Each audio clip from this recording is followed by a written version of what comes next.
Welcome back to the REI Hot Seat. We are here today to talk about some questions that we got. So the main question for today was negotiations, how to negotiate a deal in today's market. So today we're not going over a specific deal. We're talking about tactics, strategies. So Jake's here. He's going to give us his insight as our resident realtor here on REI Hot Seat. Yeah, Jake. So I put it out on Instagram the other day. What do you want to know about? And this is what came back. So the biggest thing was, how do you negotiate deals today? How do you do a deal today?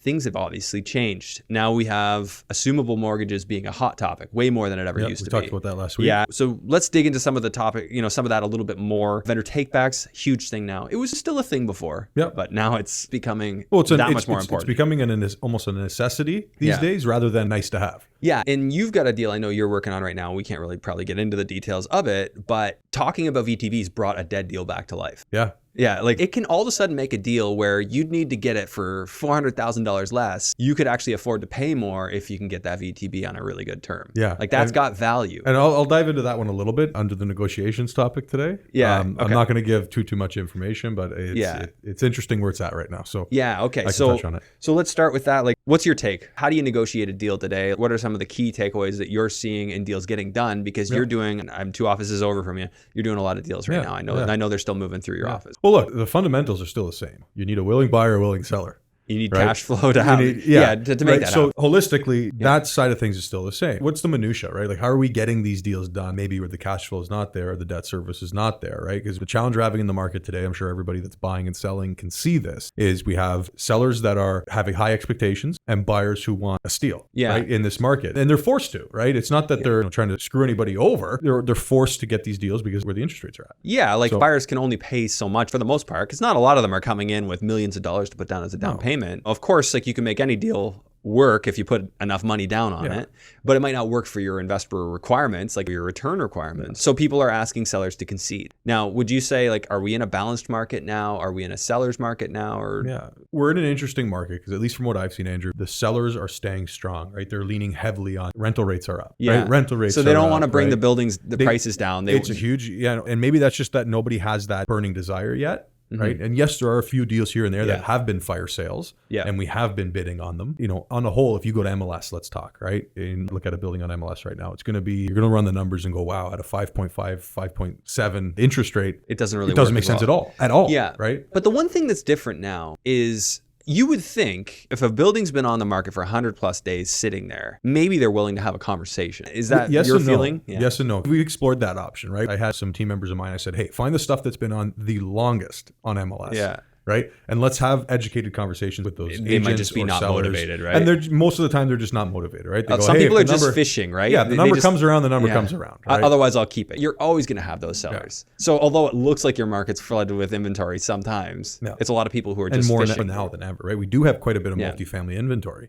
I went on Realtor Association of Hamilton Burlington, which covers all of Ontario except Toronto. And there was 800 multifamilies over, I think, 4 doors or something like that for sale. Which is very uncharacteristic in the last few years. Yes, it's higher than what we've seen, right? Yeah. How do you do it then? So knowing that, there's some that are just fishing, they're not serious. What would your target be? If you're working with a client, what deals do you look at when you see them on the market? Are there certain signals where you think, hey, it's worth talking to these people? And what is your angle when you're going in? Yeah. So the metrics, again, have always been the same. We look at it, we analyze the deal, right? We look at the price that makes sense for us, right? Yeah. That being ROI, our desired ROI. Yeah. And that actually being able to fund it. Make the debt coverage ratio work if you're going to go with an institutional mortgage. Correct. Yeah. So we'll take a look at that. From there, then that's where we get creative to say, okay, this guy's asking, or this girl's asking just a little too much, right? So maybe we can just go in and try to negotiate it down, right? Yeah. But for this example, they're not willing to come down, right? This is our number, take it or leave it. It's a great building. Where do we go from there? And that's where the VTB, the mortgage assumptions, these things have become crucial in this market. Yeah. Out of the last 5 deals I've done,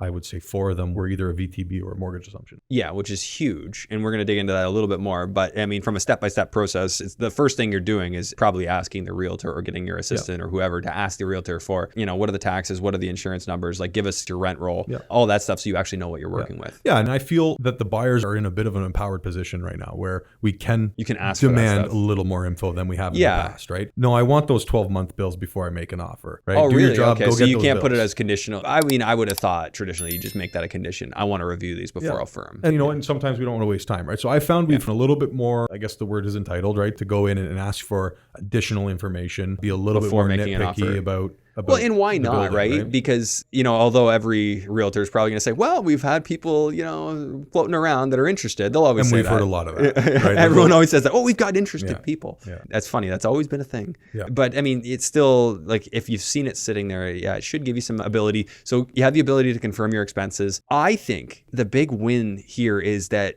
the seller has almost equity built up in your relationship. If you've spent 2 weeks, 3 weeks talking back and forth, they've started to build up hopes that maybe we have a deal here, especially if they need to sell. And they're going to be more inclined to hear you out. If you say, hey, this doesn't work, can we have a chat about some ways we could make this work? They're going to be more inclined to make that work if they've already invested time in you. Whereas if you're just somebody, and I've had this happen to me recently, that just comes in and bombs in an offer without even seeing the place, they're just throwing stuff at a wall, seeing what works. Can't take those seriously. They're not going to earn any sort of equity in the relationship with a seller to get a conversation and get some negotiations going. We'll always approach a deal, right? Like, so right now, more than ever, I've been really focusing on actually the analytical side of the deal, right?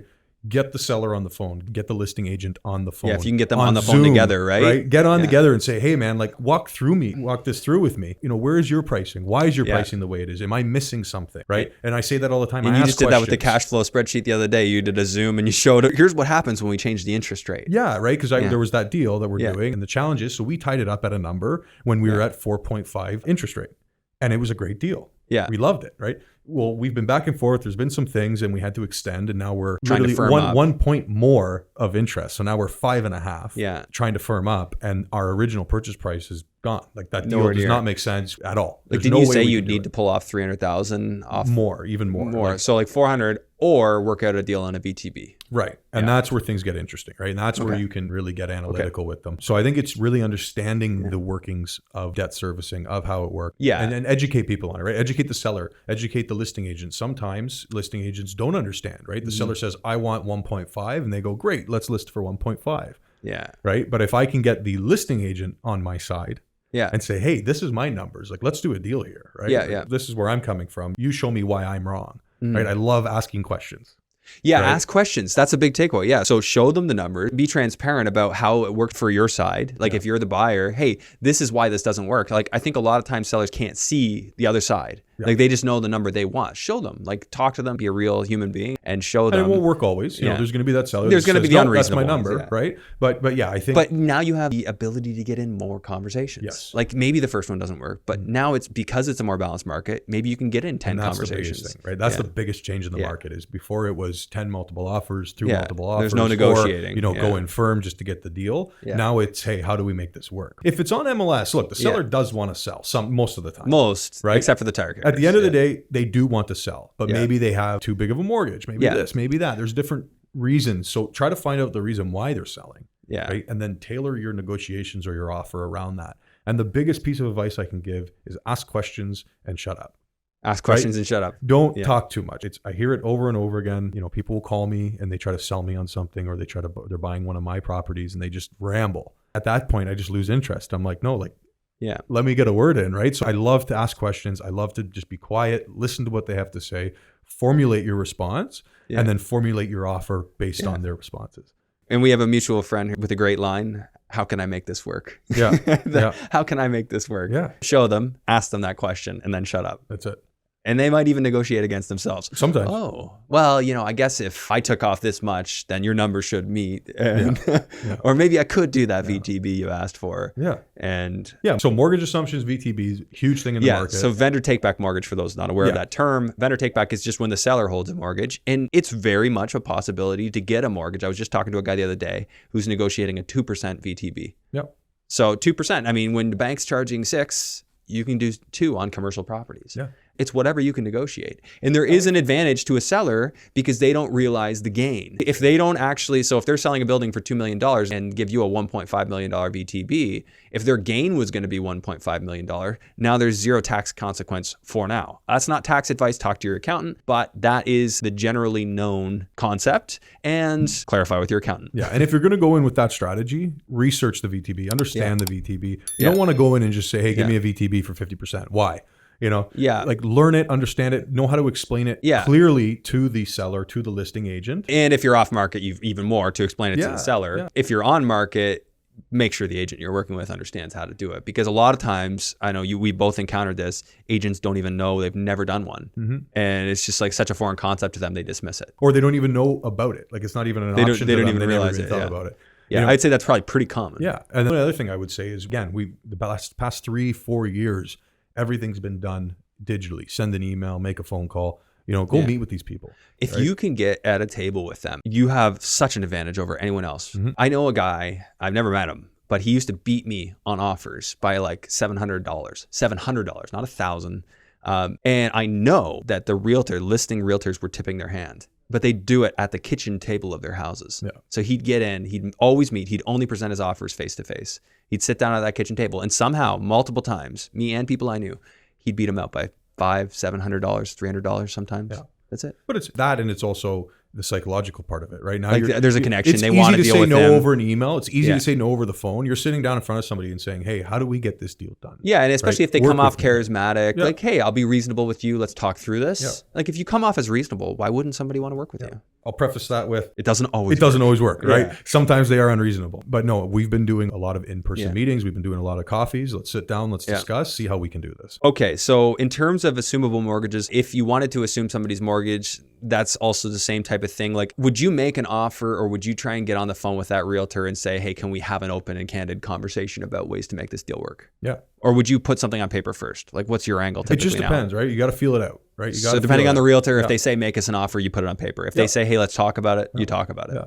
So an old trick is bring 2 offers. Right? Yeah, bring option A, option B. Bring the 1.5 offer when they're asking 2, right? Or bring them the 1.9 with a VTB. Right? And then that opens the door to, what's this VTB? Or how does a VTB work? Or, how do we go down that road? Yeah, I like that approach, the 2 offer approach. Yeah, and even the assumable. So when I'm looking at buildings, that are expensive, or the debt servicing isn't working, and then, I ask them, I go, do you have a mortgage statement? What is the current debt on this property? And then a lot of them might not know why you're asking. Right. They don't know why you're asking. And you just say, well, look, I might be able to actually give your seller the asking price. If you heard me right, the asking price in this market, but I need to assume his mortgage or her mortgage. So can you please let me know, what are the terms? How much is debt? When's the payout? Yeah. And it just might happen that, hey, maybe they renewed a year ago, 2 years ago on a 5 or 10 year term. Yeah. And now I'm locking in a 3-year term on a 35-year AM, right? At 2%, 3%. And all of a sudden, that's worth something, right? That deal is a slam dunk. You can look at the amortization schedule and figure out how much that saves you over the course. And then that's hypothetically more money that you can offer the seller. Yeah. Well, rather than them break their mortgage and it just disappears, especially if they have a CMHC insured mortgage, they paid good money to get that mortgage, a big fee to CMHC. Can anyone assume any mortgage? What's your experience with that? Well, no, that's the challenge, right? Yeah. So it depends on the mortgage, the bank, whatever. So they're going to look at you, full credit application. Yeah, well, you're assuming all liability, right? Yeah. You're being the new guy. So they're going to want to see that you have the net worth to back it up. So you have to be a qualified buyer. It's getting a new mortgage. Yeah. So don't go in there thinking, expecting that you can just get it. But if it's up. Commercial, it's not based on your own personal income. You're going to have good credit. You're going to have to have income. Use the guarantor, right? Yeah, you still have to have income and net worth, but it's not that the building has to sustain itself, which it already does. See, that's the positive, is they already have the mortgage on the building. Yeah.